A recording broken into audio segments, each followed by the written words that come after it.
Well, friends, welcome back. In this sort of section of the course, we're looking at the important characteristics of data. We have an acronym, CV DOT, that describes or sort of identifies those important characteristics. C for center, V for variation, D for distribution, and then outliers and time, respectively. We've done measures of center already. In this video, we're going to do measures of variation. There are three we're going to consider. One of them is the range. The range is simply the difference between the maximum data value and the minimum data value. Gives you an idea for sort of, what the possible values are. The range of values, if you will. The range is very sensitive to outliers because it uses only the maximum and the minimum, and if there are any outliers, well, they are probably the highest and lowest values. So the range is going to be totally affected by outliers. It doesn't take into account all the values, so it doesn't really capture the variation of all the values. The range, although it's useful in some applications, is not actually that descriptive about the variation of the data. Well, here's an example anyway. These are data speeds from Verizon, and you can see the maximum value here is 55.6. The minimum is 14.1, and so the range is the difference between those two, or 41.5 is the range. Okay, so that's the range, simple as that. The next measure is called the standard deviation. This is definitely the most important one for our purposes. And essentially, it's a measurement of how much the data values deviate from the mean. And it's sort of a measure, if you will, so think about the word standard deviation. It's like a normal difference from the mean. So if you have a standard deviation of 4, say, that means, well, the typical data value is about 4 units away from the mean. Anyway, so here's some notation. I'll give you the formulas here in a minute. If you're calculating the standard deviation from a sample, we use S. If you happen to know about the entire population, that's called sigma. Typically, we do not know sigma, and actually we're trying to estimate sigma. So what we do is we gather a sample from the population, and we take the standard deviation of the sample and use it to try to estimate the standard deviation of the population.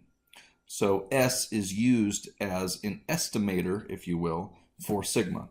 It's not a perfect estimator. In fact, it's biased, but the bias is small, so it's not that big of a deal. Anyway, so that's your notation for the standard deviation. Here's the formula. This is fun, isn't it? This little bundle of joy here is, what do we have? Well, the square root of the sum of the squared differences of each x value from the mean of all x values divided by n minus 1. So basically what we do in practice here, we calculate the mean first, and then we subtract the mean from each of the x values. And then we square that difference up. And after we have squared the difference of each x value from the mean, we add up all those squares, and then we divide that by n minus 1. Once we get that result, we take the square root, and we have the standard deviation. Sounds like fun, huh? This is a formula down here that the calculator uses. You don't need to worry about that. Standard deviation has some really important properties. Again, it's a measurement of how much the data values vary away from the mean, not from any other measure of center. The standard deviation can only be 0 or positive. It cannot be negative. You can think about the standard deviation as a measurement of distance. How far away from the mean is the typical value? Well, when you think about it as a distance, you can't have a negative distance, right? So for the same reason, you can't have a negative standard deviation. You could have 0, but only if there was no deviation at all in the whole data set. And that was to say that the values are exactly the same. If S is larger, you've got more variation in the sample. The standard deviation is susceptible to outliers because, well, the mean is susceptible to outliers and the standard deviation is based around the mean. So the units of the standard deviation are the same as the units for the original data values, right? Like I mentioned earlier, if the standard deviation is 4, that means that the typical variation away from the mean is 4 units. It doesn't matter if you're talking about, red blood cell counts or high jump height or something like that. the standard deviation units are always the same as the original data value units. That can be very helpful. As I mentioned earlier, the standard deviation is a biased estimator, meaning that samples that you take from the population, if you calculate the sample standard deviation, it is not a perfect representation at all of the overall population standard deviation. It's usually a little bit low. However, the bias is small, so a lot of times we just use the sample standard deviation anyway. We're like, yeah, well, we know it's biased, but the bias is not that bad. So we use it as an estimate of the population standard deviation. Here's an example of how you might do this. I'll run through this very briefly. The reality is, for our purposes, we're going to ask the calculator to do this for us. And that's very helpful. But here's an example, right? Here are 5 data speeds from Verizon. The first thing you do is calculate X bar. So you get the mean of all these 5 numbers, and that mean is 30.7. And then to calculate this thing, what do you do? Well, you subtract 30.7 from each of the X values. You square that difference, and then you add up all the squares. If you do that, you get 1083.0520. N minus 1 is 4, because we have 5 values here, and 5 minus 1 is 4. When we plug these numbers in, and we do the math with the correct order of operations, do the under the square root last, you get 16.45. Notice that this is rounded to 2 significant figures, or 2 decimal points, and that's because, again, we're taking it 1 decimal beyond how the data are presented. Okay, these data go out to the 10th place, which means we round to the 100th place. So hopefully that is useful. Kind of crude but useful use of the standard deviation is to note that 95% of sample values fall within 2 standard deviations of the mean. We can use this range rule of thumb as kind of a crude but helpful way to answer a really normal question. Very typical question for folks to ask when they're looking at a piece of data is this unusual? Is this really high? Is this really low? Or is this like a typical value? The determination of whether or not something is usual or unusual seems pretty subjective.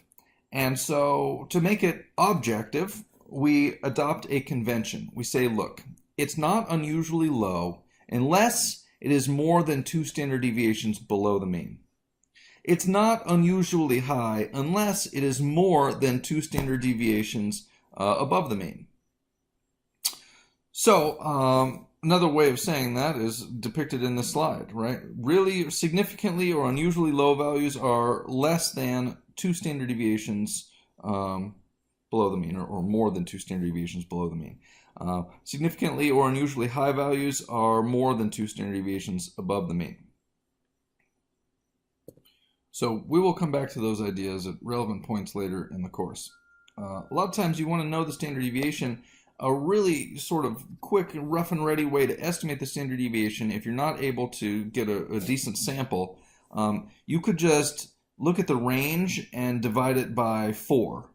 And that is one really crude but rough and ready approach to estimating the standard deviation. A much more common approach would be to gather a sample and look at the sample data. Again, that's going to be a biased measure, but it's probably better than this one. So, standard deviation for a population is, I gave you this terminology or this notation earlier. It's this lowercase sigma here. This is the lowercase Greek letter sigma. By the way, this is the uppercase version of sigma, right?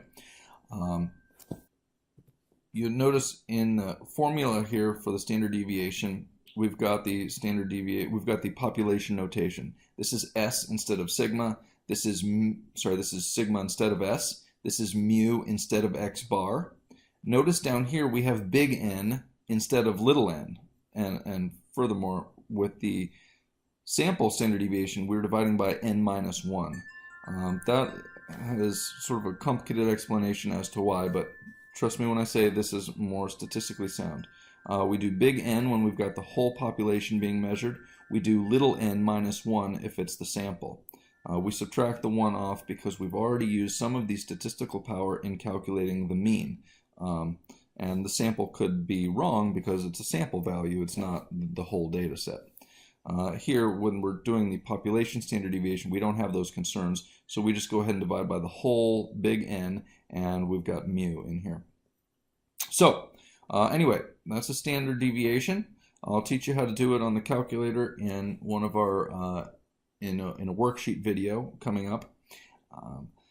Next measure of variation is called the variance, and quite simply it is the square of the standard deviation. So to find the variance, you just calculate the standard deviation and then you square it, and that's it.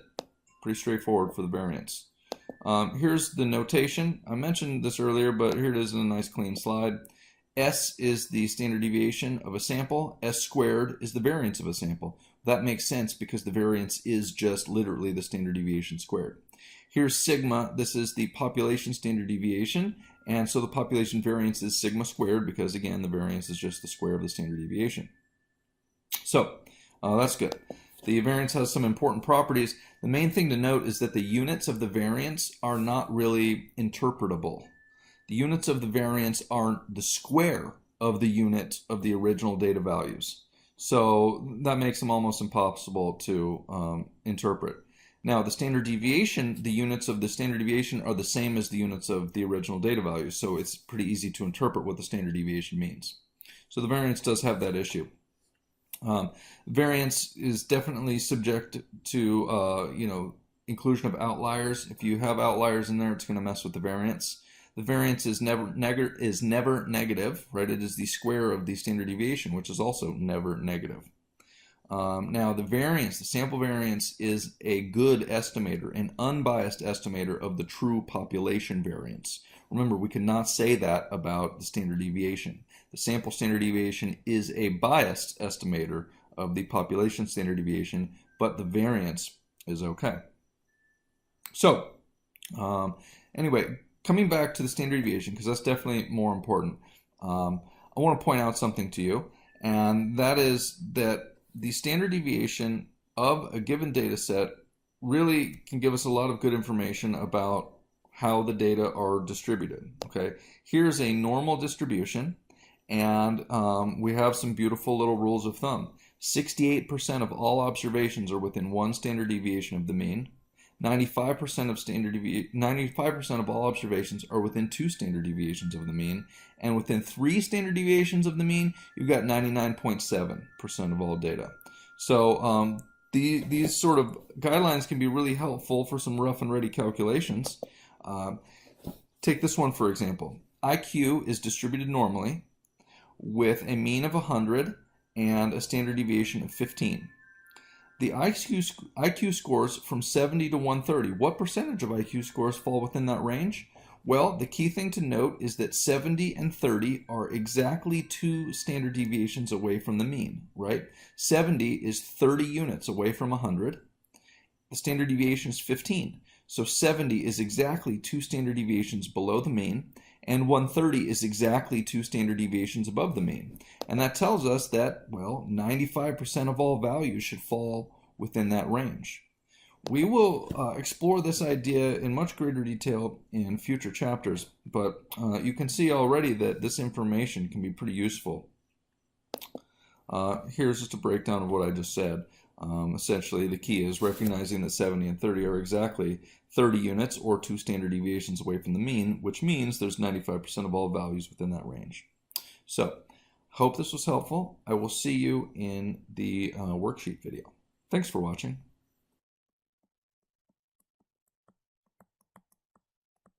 A Kearns production. All rights reserved.